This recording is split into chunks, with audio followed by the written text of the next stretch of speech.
My name is Heber Brown III. I am blessed to be the pastor of the Pleasant Hope Baptist Church in North Baltimore and also the founder of the Black Church Food Security Network.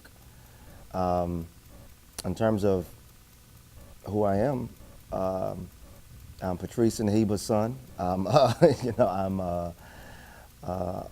one who attempts to stay close with my family and honor them in the work that I do in ministry and in the community. And many of the things that I do now are because of parents and grandmothers and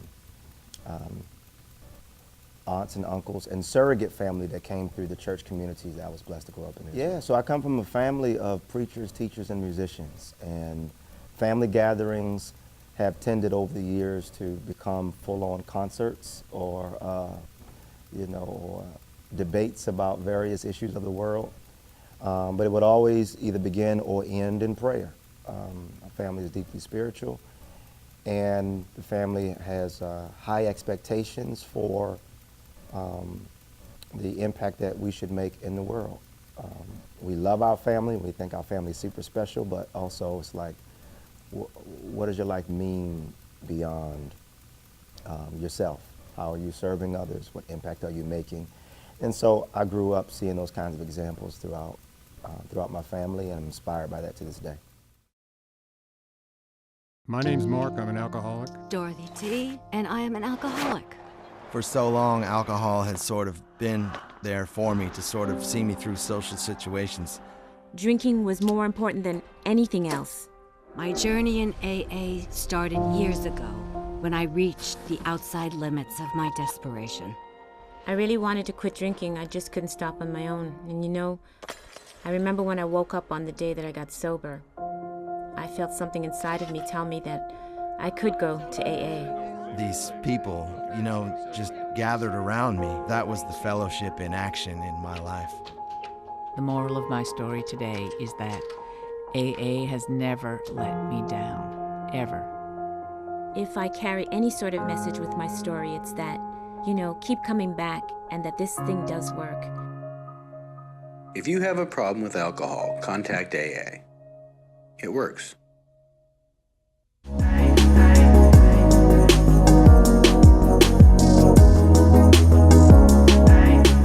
a heart for people who struggle with various issues and finding a way to be of assistance. And not only finding a way to be of assistance to them, but also swimming upstream to see what are some of the issues that bring about these kinds of struggles. I believe that, if everybody's dealing with direct service, then there's a missed opportunity to swim upstream and see why that population of people is in need in the first place. And so I think when I turned 30, something happened. In my 20s, there was a lot of direct service, a lot of protests, rallies, marching. And while some of that did continue and has continued in my 30s, something did shift as well. I wanted to examine more in the way of systemic solutions and not just personal, individual, direct service assistance. We're always ready for action. We can do it in 2 minutes. Now, when I was in high school, I couldn't do it in 2 minutes. By the time I got to college, 2 minutes was a cinch. I really like it when a guy can do it in under 2 minutes. The key to my marriage is doing it in under 2 minutes. I can do it in 2 minutes. I can do it in less than 2 minutes. I can do it in under 2 minutes myself, and with my boyfriend. Each year, the Red Cross responds to 66,000 disasters. Most of them are home fires. Most of them are home fires. Ooh. I know. Whoa.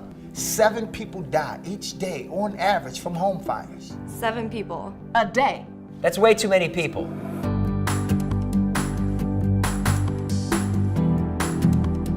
You can save your life and your family's life. Make an escape plan. Make an escape plan. Make an escape plan. It's critical that everyone can get out in under 2 minutes. I can get from my bedroom to my front door in less than 2 minutes.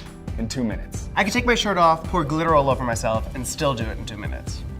Called my mom the other day, told her I did it in under 2 minutes. She was so proud. 1.5. What? There's no way. Yeah. Check your smoke alarms monthly to make sure they're working properly. Smoke alarms cut your risk of death or injury in half. Half. It's 50%. This little guy, cutting it in half. And if it's beeping at you, don't rip it out of the wall. Give it a battery, make it happy so it can help you get out of the house in time. Make sure to visit redcross.org/2steps2minutes. 2 steps. 2 minutes. 2 steps, 2 minutes. Visit the link below to find out more. Wherever it is. Not there. Here.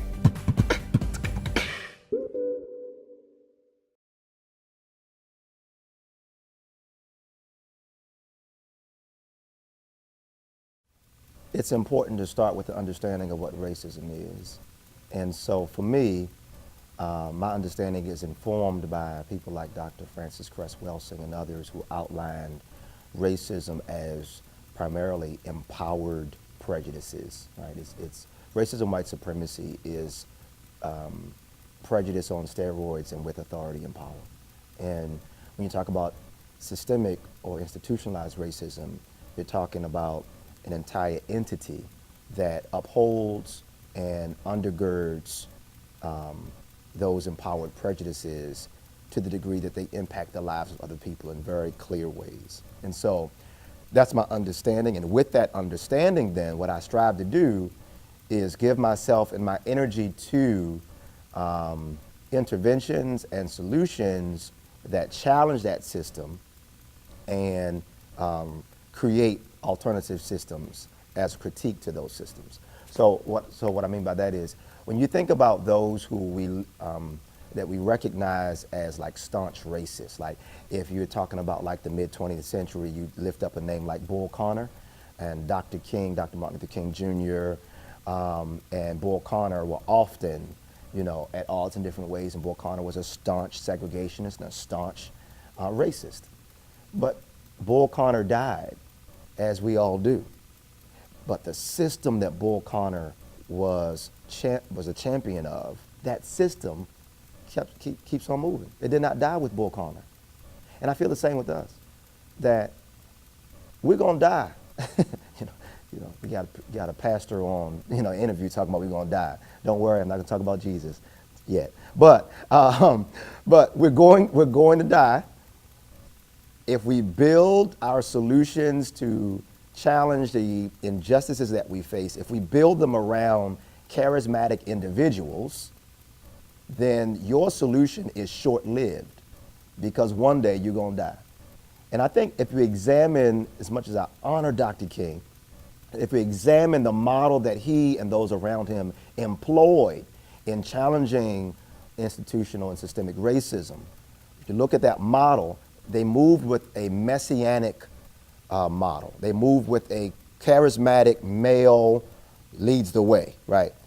Now, there were others who were moving in different ways. Ella Baker was one who I uphold as a patron saint for my life. Ella Baker said, said along the lines of even Carter G. Woodson, who also said the same thing, strong people don't need strong leaders. When you got strong people will outline the path for themselves, and that's what you really want. Strong people, strong communities that produce strong systems so that no individual death of anybody is going to stop the train. And so for me, I'm pouring myself into, one, the most sustainable institution that black people have ever created for themselves. And in my biased opinion, that's the black church. There is no institution that can hold a candle to 300 plus years of receipts that the black church has. The black church has been able to withstand, bounce back, and thrive in the face of racist violence, cross burnings, churches burned down by terrorists, racial terrorists, the Great Depression, world wars, lynching, go down the line, our pastors being killed in Bible study, go down the line. This institution, the black church as institution, has been able to bounce back and even thrive in the face of it all. Black people have not created anything else in this country that has been able to maintain its strength in the face of such a racist onslaught. Furthermore, black people do not have, in terms of ownership, don't have an institution that owns as much as black churches own. When I tell people that the black church community is the largest landowner collectively in black America, it boggles their mind. I'm like, what do you mean? We as a black church network, and it's an existing network, whether, I'll say it this way, I did not have to create a network of black churches. I was born into it. And these churches worship together, sing together, raise money together, address needs in society together, go down the line. So it's already functioning as a network, whether we name it that way or not. And there's room for it to be even better. So I concede that point as well. But in terms of the raw materials of impacting the lives of people, black church is the land, the number of commercial kitchens, the number of 15-passenger vans, the number of classrooms. I'm talking about material assets. I'm not talking about theoretical ideas. I'm talking about hard, concrete stuff. NAACP don't have it. The CORE, go down, whatever group, Urban League, none of them. In fact, many of them got their start or got their strength from black church communities. And so for me, and you can tell I'm very passionate about this, but I think that it is important and imperative for those who are serious about creating sustainable solutions for black America to find a way to connect with the beautiful grandmothers, elders, grandfathers, the children who attend and support and uphold these churches. I don't think we have the luxury to say I'm spiritual but I'm not religious, and so I don't go to church. When the bulk and the heartbeat of your community does go to church or is connected to church in some way. I think it's a very Western European mindset to say I'm spiritual but I'm not religious, and so I'm gonna detach myself from an institution that has given so much over the years for black people. And so I challenge folks who, particularly my beautiful cousins in more militant RBG spaces, I challenge them. And I say, I'm not asking about your personal belief. I'm asking you if you can honor the fact that the bulk of your family or the bulk of your community is still connected to this institution. Can you put your personal feelings about God or whatever? And listen, all of us are still trying to figure out God. So churches that pretend as if they know everything, I got to beef with that too. Or pastors, whatever, I got to beef with that too. I'm saying from a socio-political standpoint though, anybody who's serious about advancing something in black America and don't have the black church nowhere on their radar is kidding themselves about their ability to create a lasting solution. If you just want to have a charismatic individual, you want to get your day in the sun, have at it. If you want to have something, if you want to have a solution that has greater likelihood to touch your great-grandchildren, then it should be birthed, in my biased opinion, in the bosom of the black church. It's the only place we have that has shown 300 plus years of being able to withstand the racism and white supremacy of this country.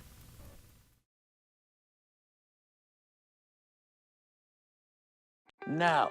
No. No. No. No. No lupus. No lupus. If we're going to say no to lupus, we need to know lupus. Lupus has completely changed my life.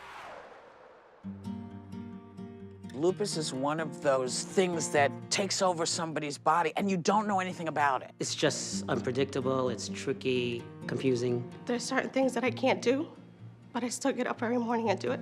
It's really a cruel mystery. Lupus can impact any organ in the body, any organ. It was attacking my kidney. Some people it's the brain, it's the heart. I'd gone into stage 4 kidney failure, which sent me into respiratory failure, which almost made me lose my life. When I was first diagnosed, that's when it really kicked in, just knowing that there was no cure.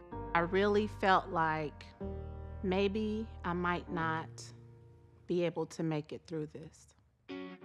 We don't look like we have the disease, and I think that's also part of the problem. You can be sick even though you don't look sick. That is one of the cruel aspects of it, is there sometimes people don't believe you. Lupus does not discriminate. It can affect men, women, white, black, older, younger. I've had lupus for 10 years. I am 17 years old. I am 11. We've got to find a way to get through this. The Lupus Foundation of America is a great organization because they're getting people out there, letting people know what it's all about. And by knowing more, we'll be better able to help and unlock the mysteries that do surround lupus. There is something we can do. There is hope. Let's take this moment and turn it into a movement. End the confusion and end lupus. There is hope. We just have to get involved. I haven't given up. I challenge you to know. No. No. No. No, lupus. Go to lupus.org/no and help solve this cruel mystery.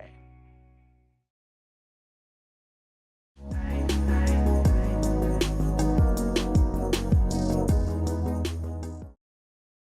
think that it's important, so if I look internal to the church, I think it's important for black church leaders and congregations to do some real soul searching, in a sense, theologically, and I think this is a great time for that.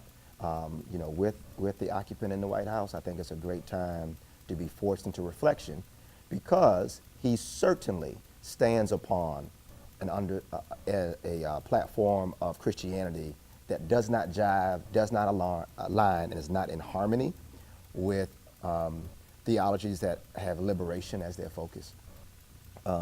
So when these moments come, I'll say it's an opportunity to analyze the distinctions between what Christianity do you stand on, right? And for us to honor, pushes back to history, that many of those who wore hoods and burned crosses and hung our ancestors claimed to be Christian as well. In fact, they would sing Christian songs while our ancestors hung from the trees, or they would call out to Jesus while crosses burned in the field, right? That kind of Christianity is not a Christianity that is in line with the Christianity of Nat Turner, the Baptist preacher Nat Turner in Virginia, who led a revolt against slavery and led others in armed struggle. And before that gets anybody nervous about Baptist preacher leading anybody in armed struggle, I would just have us to remember that throughout school, we are forced to celebrate people like George Washington and so many others who, through use of arms, secured their liberty and freedom from the British, right? And so it's like, let's not have this hypocritical stance where we can uplift one war hero for furthering a system of injustice and not uplift Nat Turner anyway. But there were different Christianities. Albert Cleage, Jeremiah Wright, Renita Weems. There are different Christianities.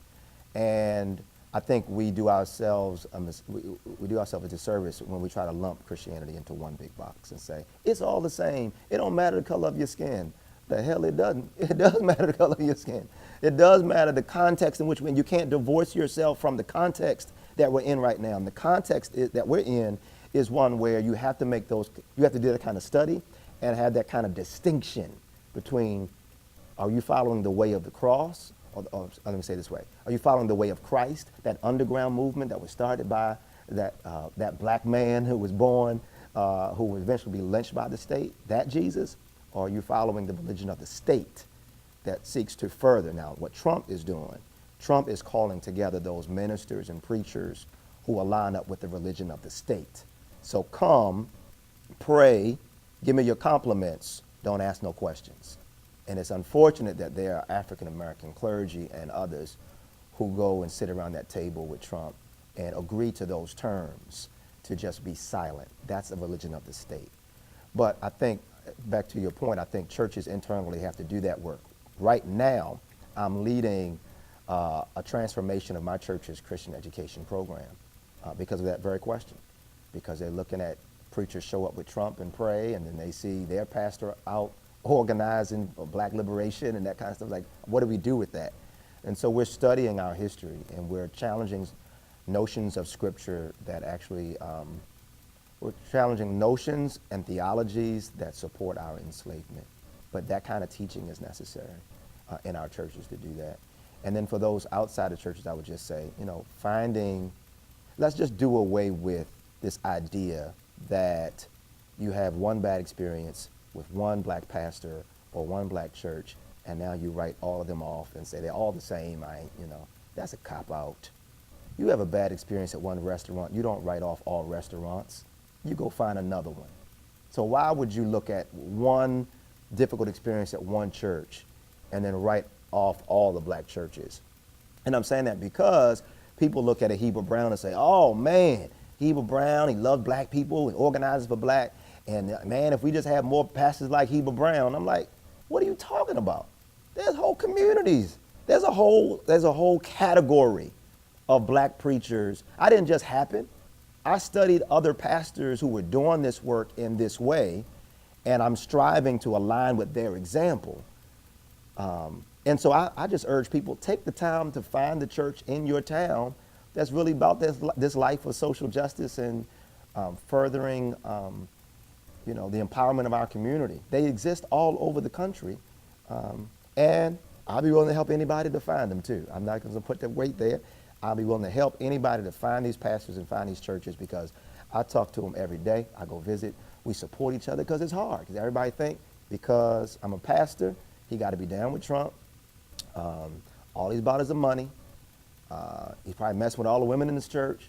Like, dude, I drove a Sonata here. Come on now, listen. What lavish living do you think I'm doing with a Sonata, and and living in East Baltimore?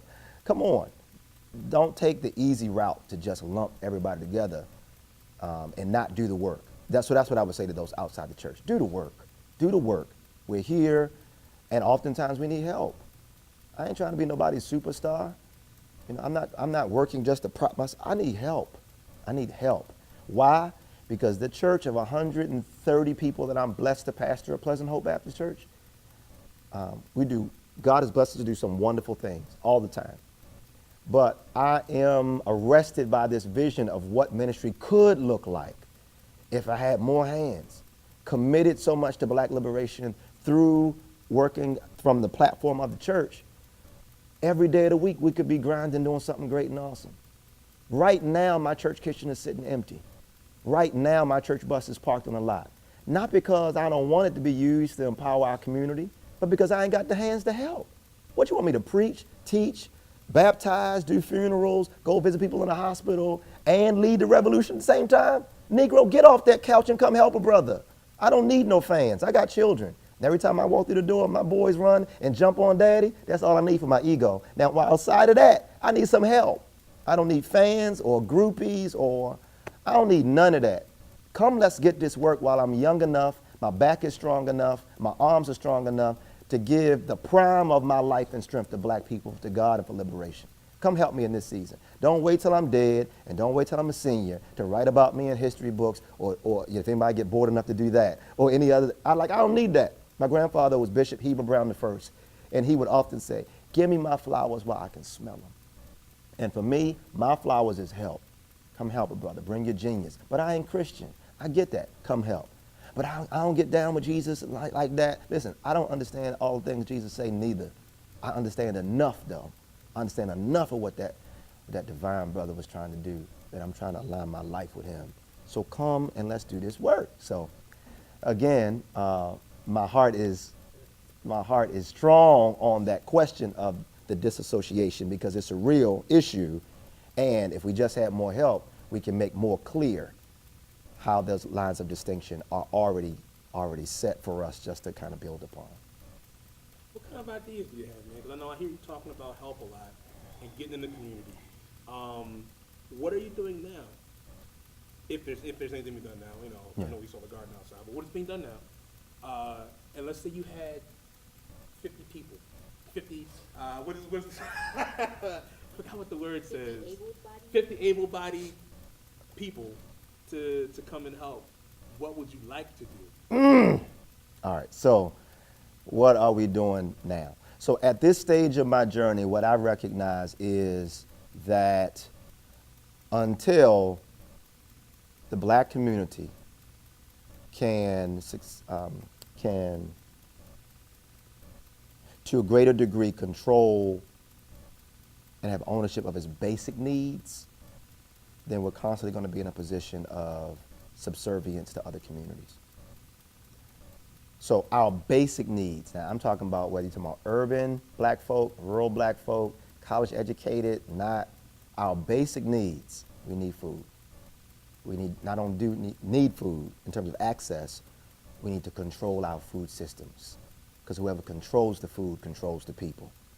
And for far too long, we have been in a posture where we've been forced to depend on the charity and the benevolence of other people to do for us. But what if those benevolent people one day change their mind? Are you going to risk your ability to eat? Are you going to put that and let that hinge on the kindness of white folk? I'm sorry. I ain't doing that. I'm not having my children or my grandchildren be in that kind of scenario. And so the food, the garden, and the work that, that we're doing with black church-owned land is intentional, because we need to control our food sources, and we need a system that's strong enough to support and nourish the gardens. Community gardens are great, but oftentimes community gardens, again, it's an individual or two who wanted to really move with it, and then life happens. People move away, people die, people get sick. So community gardens do a good job, but our strategy is to put the garden at the church because, again, it's the institution that can support it. Gardens need money, people, time. All right, grow at the church and have it be a part of ministry. And so that's one thing that we're doing. I'm so blessed to be in a position to work with other churches to help them start gardens on their land. And in addition to working with other churches, I also work with black farmers in the South. We pipeline produce from black farmers in the South up to churches in the North. These black farmers are land rich and cash poor. They got 500, 600, 700 acres of land and healthy food going to spoil in the fields because they don't have a market to sell it in. Here up north, we have markets. We got people who are hungry, and in the DMV in particular, you got black folk who have a greater degree of access to financial resources than other black communities. And so we bring that healthy food to the black folk who got money to pay for it, and we do many farmers markets inside black churches. We call it the Soil to Sanctuary program. With the Soil to Sanctuary program, we ain't got to depend on white folk for nothing. We are proving to ourselves that we already have in our hand what we need to feed ourselves if we were to work together and see each other as partners in the empowerment and liberation of our community. And so that's one, feed yourself. Other thing is, our children are bathed in anti-blackness every day they go to school. Every day they go to school, they're bathed in it. They're bathed in the orientation to the world that forces them to see themselves second to everybody else. And so unless we have our own schools, this system of racism, white supremacy is going to perpetuate itself through the classrooms. Christopher Columbus, Abraham Lincoln, he loved black people, didn't he? Maybe not. Thomas Jefferson, right? All of these things. 1492, Columbus sailed the ocean blue, right? We get bathed in this colonial education. And thankfully, for many of us, we get the opportunity to go to institutions of higher learning and unlearn some things that we learn so we can learn right? But what would happen if we were able to, instead of me waiting till I'm 21 to get that kind of education, what if our 5-year-olds got it, 6 years old? What would you be like if you knew what you know now, but you knew it at 8? Who would you be today? Good God, have mercy. What, can you imagine the trajectory of our lives? And, thanks be unto God, we've been able to do, some things with our life in spite of our colonial education. But what would it look like if our babies got a proper orientation to the world and to the spirit that breathed life in all of us, that goes by many names? But what if that was the educational platform? What if we got an African-centered educational experience that did not start our story with slavery, but started our story with the founders of high human civilization as we know it? Oh, man. And so toward that end, we host Orita's Cross Freedom School, an African-centered educational program at our church. So every day that public school is closed, Freedom School is open, and we invite children from around the city to come to church and get a real education. We pour libation to our African ancestors. We call their names as African. There's an ancestor altar. Their faces are literally before us. We study our history from our vantage point. And also, we have a hands-on learning component as well. And so we have sewing, we have culinary, sewing, agriculture. Some people will remember home economics in school. Home ec is gone now. But those are some really good life skills that we needed, right? And so at our school, we teach that. We teach those skills. We have sewing machines. We have the church kitchen that we use. We have the church garden that we use. We have the church bus that we use for our field trips. And so, so those basic needs. So that's what I would say.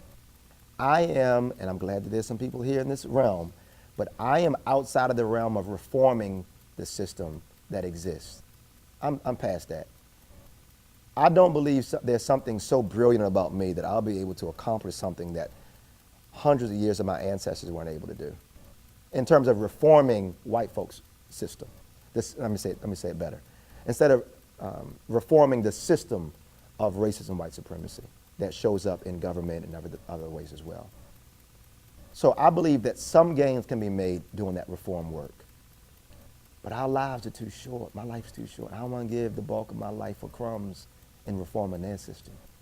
I'd rather put my energy behind building upon the system black people have already created and having that to go even further.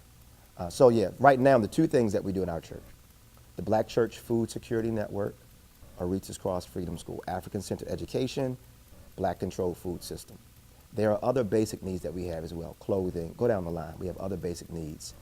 I don't believe I got to do everything, but I love being a provocative seed in the mind of people to say, well, if they can do those two things, what's the thing I can do? And we can kind of constellation it together. If 50 people, 50, would you say, able-bodied people showed up? Man, it'd blow my mind, because in terms of things I want to do, something like this. My church we've invested to create a multimedia center in our congregation. And many churches have the same, have cameras. Churches are live streaming everywhere. We primarily use our equipment on Sunday for a sermon, for a service. Okay, fine, good. But you didn't pay all that money for that media equipment for it to sit Monday through Saturday and not utilize it. If you're so mad about what Fox and Trump and whoever corporate media is putting on the screen, guess what we can do? Utilize those same media centers we have in our churches and create our own full channels utilizing the equipment that we have. If 50 able-bodied people showed up, I would survey them and say, who among you know how to use this equipment? Because until we start telling our own story, people will, back to your earlier question, lump us all together as they all the same, because you're not telling your own story. And there are voices and there are people that need to be heard that churches could help amplify if there were people working the boards at the church Monday through Saturday. And we had set times. We could interview whoever we wanted to interview. We could talk about whatever we wanted to talk about. We can go to the street corner and we can cover news in the city. We could do all of that and put it out through the existing channel and network and veins of black church community, and it would spill over into other communities as well. We ain't got to depend on Zuckerberg to tell our stories. Like Facebook and all that, that's fine. But again, we don't control it. How many of us had a MySpace page? And when I did. And when MySpace went down, when Black Planet went down, they took all of our data, all of our stories, all of our connections, all of our pictures with them, and we had no say in whether or not that system would continue because we didn't own it. Facebook, if history is any indicator, one day Facebook, Twitter, Instagram, Snapchat, and all the rest of them will go the way of MySpace. They will go the way of Black Planet. They will. As a matter of fact, I don't know when this is going to air. By the time I'm saying this, some of them might be gone already. That's how things work. I get it. Again, but you don't control those outlets. Until you control the outlets, then you lose ground in being able to have say and authority over your story, how it's told, who gets interviewed, or whatever. So that's what I would do. We need a propaganda machine. The Black Panthers had one. Think about, if you study Marcus Garvey, study all of them. A lot of them had newspapers. They published a paper to go alongside their activism because they had to tell their own stories. So that's one thing I would do. That kitchen is sitting there in that church right now, and it's a close to commercial kitchen, and many other churches have commercial, and it's sitting there right now. If I had 50 people, I would have classes running those church kitchens. I would have healthy cooking, healthy eating classes. I would have entrepreneurs who could come in, and those who are not quite ready for like the big stage, but they need a kitchen, they're trying to get started, small business owners, come to the church kitchen. I just need people to help manage that and oversee that and help pull those pieces together. This school I was talking about, Aretha's Cross Freedom School, African-centered education program, if I had 50 able bodies, oh my God in heaven, we would launch an independent school, state certified. You know, churches start schools all the time. So there's legislation in place that allows for churches to start and launch schools that makes it easier than like an independent organization by itself. Even charter schools got to go through this long drawn out process. In the state of Maryland, I ain't got to do that. Our church has to submit paperwork, put an application in, put some other documents together, and we can have our own school. And we retain control over the curriculum because the state does not dictate the curriculum taught at church schools. If I had 50 able-bodied people who can help me grow this African-centered school so that it's not just on days when public school is closed, but it's every day and on Sunday as well. So an African-centered Sunday school, in addition to every day of the week, we could have that school and those rites of passage programs that our babies need with the proper education as well. And so, again, system. I would look at people and say, what is the genius that you bring to the table? Where's your heart? Where's your passion? That's where I start. Because with people, what I learned is that if you line people up with where their heart is already beating strong and just set them up with the tools and get out their way, they'll run through it like nobody's business. The problems come when you try to drag people over to stuff that really their heart ain't in it. Like, I need the stuff that you do for free. What would you do for free if you could? Tell me that, and then once you tell me that, in this ecosystem of the black church, I can say, oh, this is where your genius could help show up. And from the launching pad of the church, with all the tools you could have. Think about it. Every single week, black churches raise thousands of dollars. And Monday morning, banks gladly receive our deposits. Those monies can be utilized. Churches of 120 people can raise $250,000 a year. And I ain't just speculating, I know this for a fact. $250,000 a year, 120 people in the church can do that. And so those kind of resources are at the table. Not even to talk about the cultural and communal credibility and currency that we have. I know some doors open up for me just because I'm Pastor Heber Brown III. Some ears will listen quicker because I'm Reverend Dr. Heber Brown III. And I recognize that as a privilege. I use it as a privilege. I've been that privilege in the direction of justice. Since you're going to give me that kind of respect, let me use that then, not for my own gain, but let me use it then to open up the floodgates so that my people, my community, can have a greater degree of autonomy and self-determination over our own affairs. Hi, I'm here for my flu shot, and I understand that there are options for people who are 65 and older. There are, but you don't look 65. It's very flattering, but you know who I am. I just turned 65, and I know the immune system gets weaker with age. Well, I don't think that we've met, but there's no way you were 65. What if I said I only have one life to live, so I need protection against the flu? How about who's the boss of my health? You've never seen Who's the Boss? Oh, my boss is in the back. See? Flu season is here, and people 65 and older need to ask about the vaccine made specifically for their age. And it's particularly important for people who have conditions like heart disease and diabetes. Judith, Hawaii, great seeing you. Come on back. Visit the National Council on Aging at ncoa.org/flu to learn more and talk to your doctor about vaccine options for people 65 and older. Look, I'm really sorry about that. I thought you were 35. Don't apologize. There are challenges that are present when it comes to organizing in Baltimore. But I don't think, in some ways, I don't think that it's too different than most other cities and most other communities in terms of organizing. Organizing people is work. It's work, wherever you go. Organizing people is work. Taking the time to listen to what every individual's genius and passion is, right? So starting from that point and then organizing from that point. And that's, you know, again, hat tip and honor to Ella Baker, who would start with people.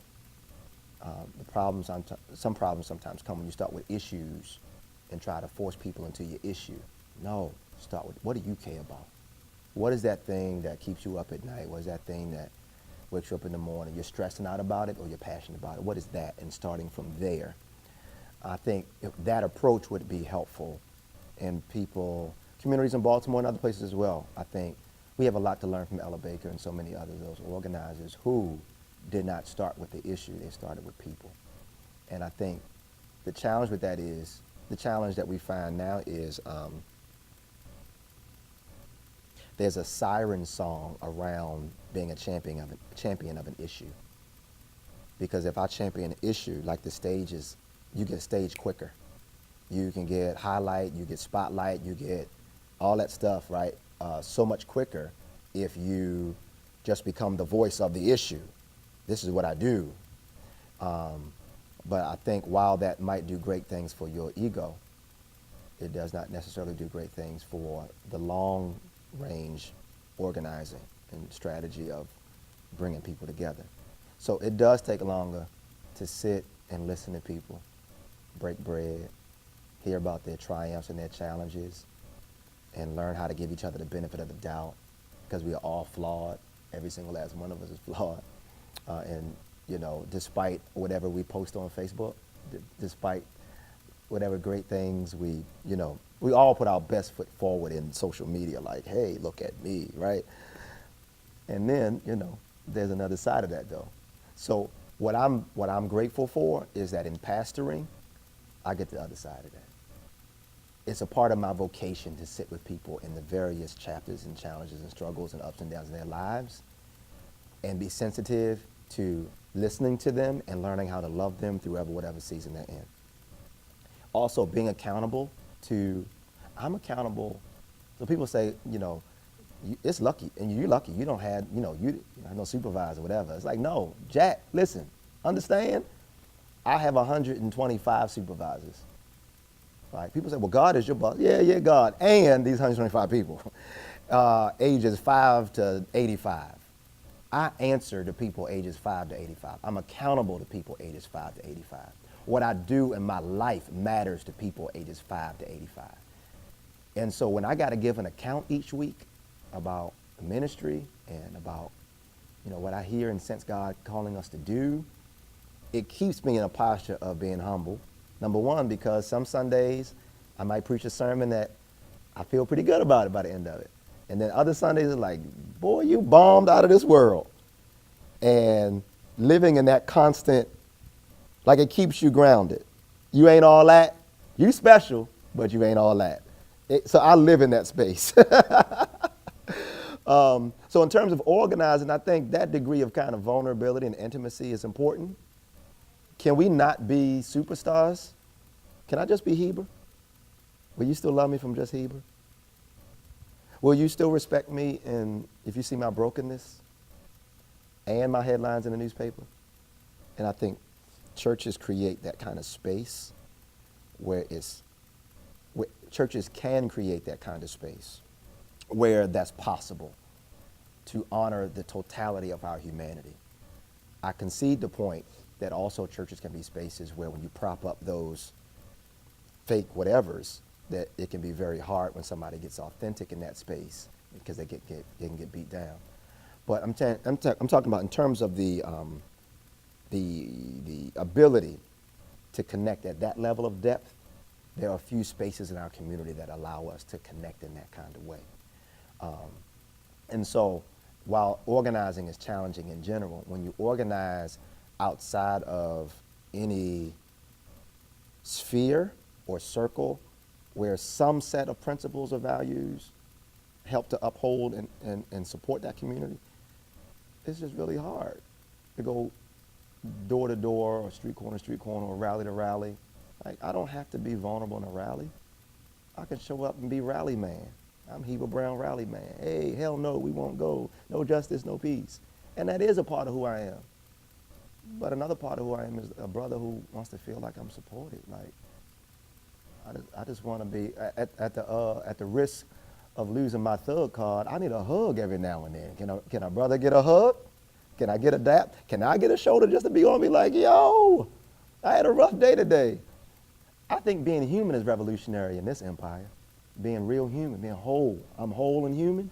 that's a revolutionary thing. And so spaces where you can be that kind of whole and that kind of vulnerable, I think help create the context to grow and expand organizing.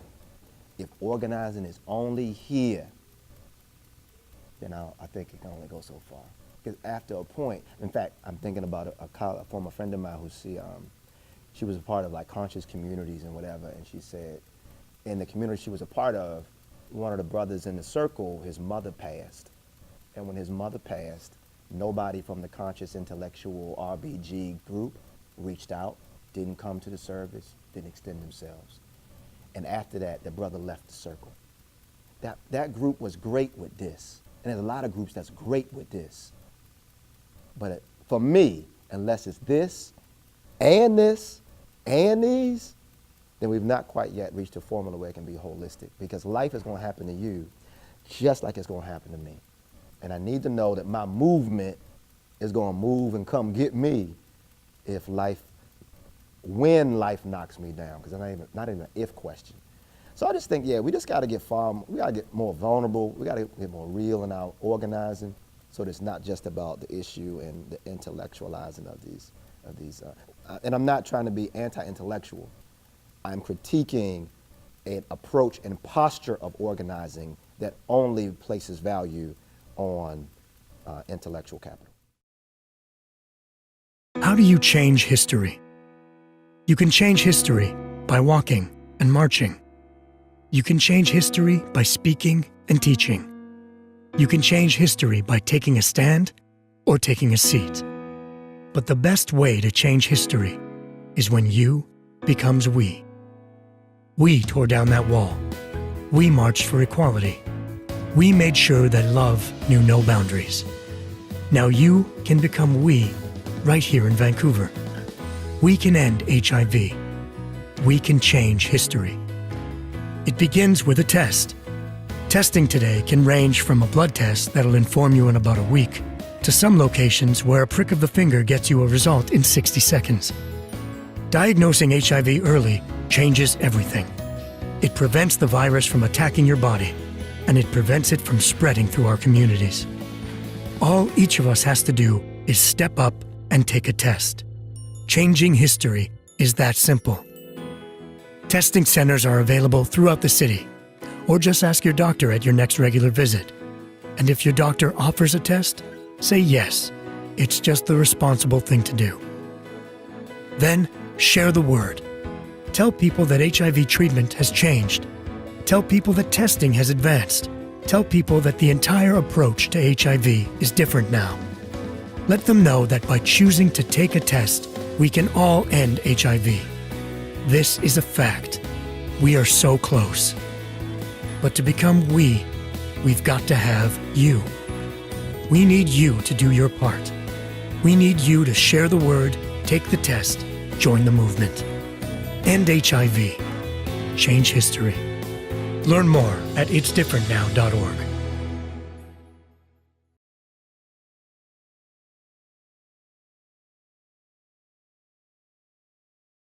Baltimore is like many other cities in the country that struggle. There are black communities that struggle with food inequity because of a range of issues, one of them being access to, right? So you don't have grocery stores, you got corner stores. You don't have farmers markets that come to the hood like that, I mean, that kind of stuff. And that pattern is replicated across in many places. Go to Detroit, go to Philly, go across the board, you see black people who don't have access to the food, and the domino effect of what happens when you do not have regular access to that kind of food. There's a domino effect that touches your body, your wallet, your relationships, go down the line, right? So in terms of that, that's real. I think a few years back, Johns Hopkins Center for a Livable Future put out some numbers that said that 1 out of every 4 black people in Baltimore live in what at that time they called a food desert. 1 out of 4 black people live, a quarter, 25% of black people live in a food desert. And that desert language, I'm putting quotations there because now, since that time, thankfully we've grown past the desert, because food desert terminology and understanding centers on proximity. How close do they live to a source of good food? But we know that proximity is not the only problem. You got the economics of it. You have the agency and control over it. So I talk more about food apartheid now because there are actual policies that are put in place that help to create the dynamic. And other thing too, like what did deserts ever do to people? Like I think deserts, like we scapegoat deserts. Like desert, for the most part, is a naturally occurring phenomena of nature, right? So why would you put a label on, you know, so the labeling is problematic to me too. But those statistics are real. Those realities are gripping for many in our community, and it's a pattern that we find around the country. So another reason why we work through black churches with the Black Church Food Security Network is because no matter the black community in this country, a church is often nearby. No matter the economics, it can be an affluent black community or it could be a dirt poor black community. There's a church somewhere nearby, right? Churches and liquor stores oftentimes somewhere in the community, right? So for me, it's like if you're gonna try to further a model or a solution that can scale to black communities everywhere, then why not work through the institution that's everywhere, right? So that's some of the background in terms of why we work through black churches. The pattern is everywhere. What institution do we have that's also everywhere that can be of support? Secondly, in terms of the connection with the farmers in the South, my family came up from the South during the Great Migration, and from North Carolina and Virginia, and came up north for jobs. Bethlehem Steel, yep, that's my story as well. And so what I recognize is that those people who came north after growing up on farms in an agrarian society. They came to work in factories, but they did not lose their knowledge of growing food on the farm. So the bulk and the background of the people I really work with are largely black women who grew up down south, who had to work on the farm with their brothers, and now, to this day, are still the backbone of black churches. That thing didn't dawn on me. When I launched a garden at my church 8-9 years ago, and it's like, yeah, we're gonna grow our own food, it's for the movement, revolution, yes, food, right? I thought it was gonna be the 20-somethings that came alongside like, Pastor Brown, we with you, this is part of the movement, we're gonna make it happen, right? We're always ready for action. We can do it in 2 minutes. Now, when I was in high school, I couldn't do it in 2 minutes. By the time I got to college, 2 minutes was a cinch. I really like it when a guy can do it in under 2 minutes. The key to my marriage is doing it in under 2 minutes. I can do it in 2 minutes. I can do it in less than 2 minutes. I can do it in under 2 minutes myself, and with my boyfriend. Each year, the Red Cross responds to 66,000 disasters. Most of them are home fires. Most of them are home fires. Ooh. I know. Whoa. 7 people die each day, on average, from home fires. 7 people. A day. That's way too many people.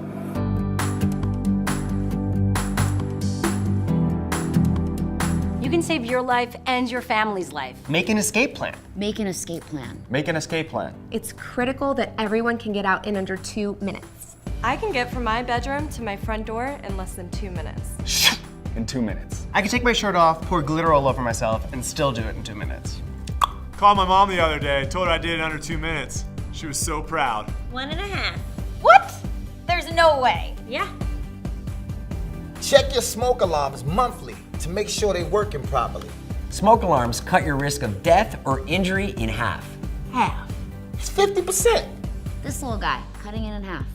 And if it's beeping at you, don't rip it out of the wall. Give it a battery, you know? Make it happy so it can help you get out of the house in time. Make sure to visit redcross.org/2steps, 2 minutes. 2 steps. 2 minutes. 2 steps, 2 minutes. Visit the link below to find out more. Wherever it is. Not there. Right here. I'm starting the conversation. I'm fighting to end the stigma. I'm posting about mental health. We're socializing hope. I like that. Me gusta eso. Help us mind our future. Let's tag it. Tweet it. Share it. Instagram it. Show us what you're doing to start the conversation and end the stigma. One of the things that I think we overlook, and I know I did, was what African Americans who moved north brought with them. And I overlooked it because my elders came to work in the factories too. but they had knowledge of agriculture. They knew how to grow food, which is another reason why I get so upset when oftentimes young white professionals fresh out of college come into our community to try to teach us about healthy food and how to grow food. I'm like, listen, do you know my grandmother fed your grandmother? Do you know that the children of your family was nursed at the breast of my great-great-great-grandmothers? So anyway, sorry. But it is to say that that's a skill and that's an insight that is powerful for the time we're in right now. Our grandmothers who grew up down south, our grandfathers who grew up, you know, on the water or on the land, they're still here. And I know a lot of us as young people, we don't go and visit our grandparents as much as we should, for those who are still alive. We don't go spend time with them.